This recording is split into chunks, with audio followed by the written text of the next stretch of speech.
Human behavior is not random. It's governed by deep-seated psychological principles, shortcuts our brains use to navigate a complex world. Understanding these shortcuts is the key to unlocking the art of persuasion.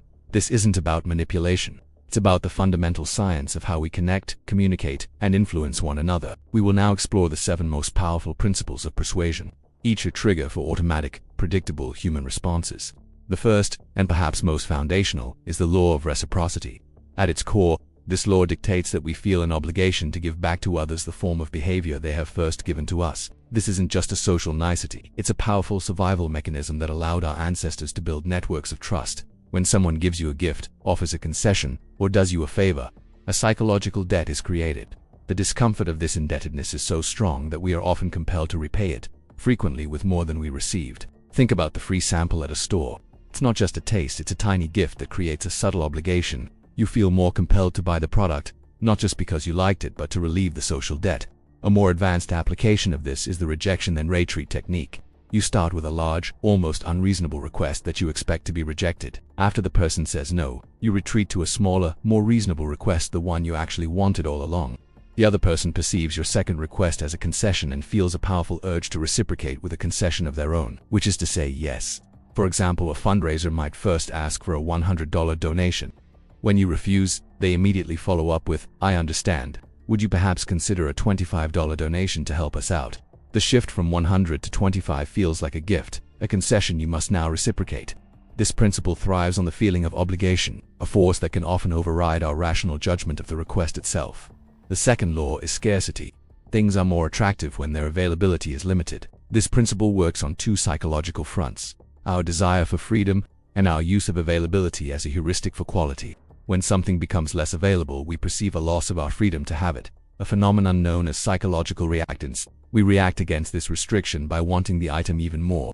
Secondly, we often assume that if something is rare or hard to get, it must be valuable. This is why limited time offer, only a few left in stock, and exclusive access are such powerful marketing phrases. They trigger our fear of missing out, or FOMO. But scarcity isn't just about quantity. It can also be about time, a deadline for a sale, or exclusive information.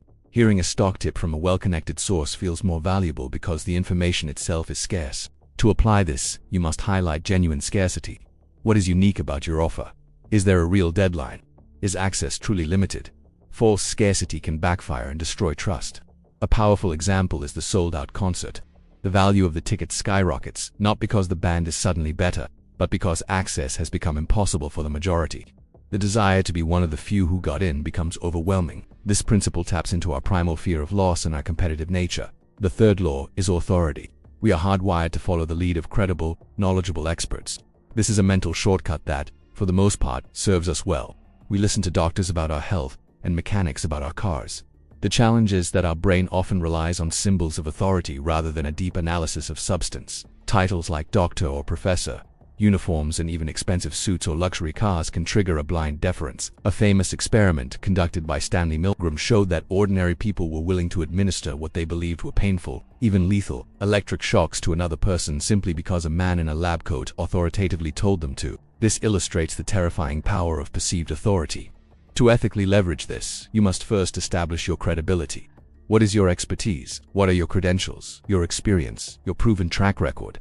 You must signal this expertise before you attempt to influence. A dentist hangs their diplomas on the wall for a reason. A consultant publishes a white paper. It's not about boasting. It's about providing the necessary signals so that your audience can comfortably take the mental shortcut of trusting an expert. It's crucial, however, that the authority is relevant. A celebrity endorsement for a mattress only works if we believe they genuinely care about sleep, not just the paycheck. True authority combines expertise with trustworthiness. The fourth law is commitment and consistency. Humans have a deep-seated, almost obsessive desire to be, and to appear, consistent with what we have already done. Once we make a choice or take a stand, we encounter personal and interpersonal pressure to behave consistently with that commitment. This is driven by our need to avoid cognitive dissonance, the mental discomfort of holding contradictory beliefs or values. The key to leveraging this is to secure a small, initial commitment. This is the foot-in-the-door technique. If you can get someone to agree to a small request, they will be far more likely to agree to a larger, related request later.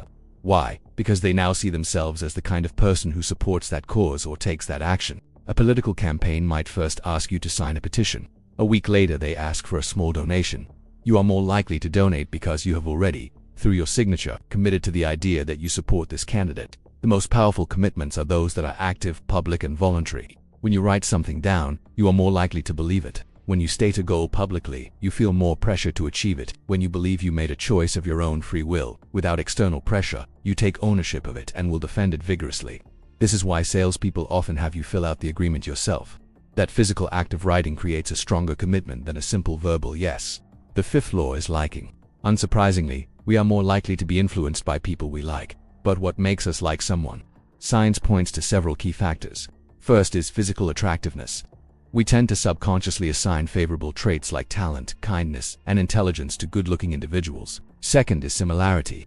We like people who are like us in terms of opinions, personality traits, background, or lifestyle. This is why a skilled persuader will try to find common ground with you before making a request. Third are compliments. We are phenomenal suckers for flattery, even when we suspect it might be insincere. It creates a subconscious liking and rapport. Fourth is contact and cooperation. We like things that are familiar to us, and we especially like people with whom we have worked towards a common goal. This is the principle behind team-building exercises. Finally, there's association.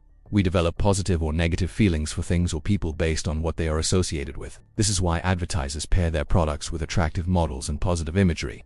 The good feelings we have for the model transfer over to the product. To use this principle, focus on building genuine rapport. Find authentic similarities, offer sincere praise, and work collaboratively. People are not just buying a product or an idea. They are buying from someone they like and trust. The sixth law is social proof.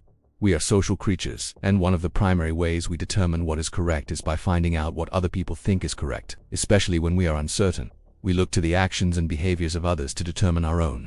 This is the power of testimonials, reviews, and case studies. When you see a restaurant with a long line outside, you automatically assume the food must be good. When a product has thousands of 5-star reviews, you feel more confident in your purchase. The principle is most powerful when the social proof comes from people we perceive as being similar to us. A testimonial from someone in your same industry or with your same problem is far more persuasive than a generic one. However, social proof can also have a dark side, as seen in the bystander effect, where, in an emergency, if no one else is acting, individuals will also refrain from acting, assuming it must be the correct behavior. To apply this ethically, you must showcase genuine evidence of others who have benefited from your idea or product. Use real numbers. Over 1 million satisfied customers. Use real stories. Here's how Sarah, a small business owner just like you, tripled her revenue. You are effectively telling your audience, look at all the other people, just like you, who have made this choice. It's a safe and smart decision. Finally, the seventh, and arguably most profound law, is unity. This goes beyond mere liking or similarity. Unity is about shared identity. It's the feeling of we, of being part of the same tribe. When we perceive someone as being one of us, their ability to influence us skyrockets. This is the most primal form of persuasion because it bypasses logic and speaks directly to our sense of belonging. The two most powerful creators of unity are kinship and shared location or experience.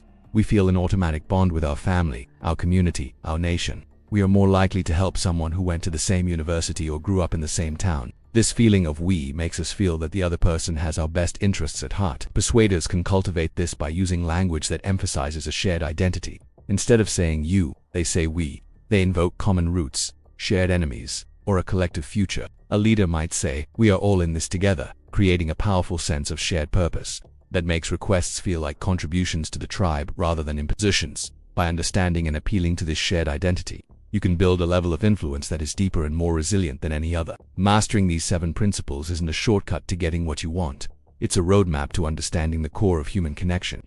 By applying them ethically and authentically, you don't just become more persuasive, you become a more effective and empathetic communicator, capable of building consensus, inspiring action, and forging stronger, more meaningful relationships. If you found this exploration of human psychology valuable, subscribe and click the notification bell for more deep dives into the science of behavior and influence. And in the comments below, share which of these principles you've seen play the most powerful role in your own life.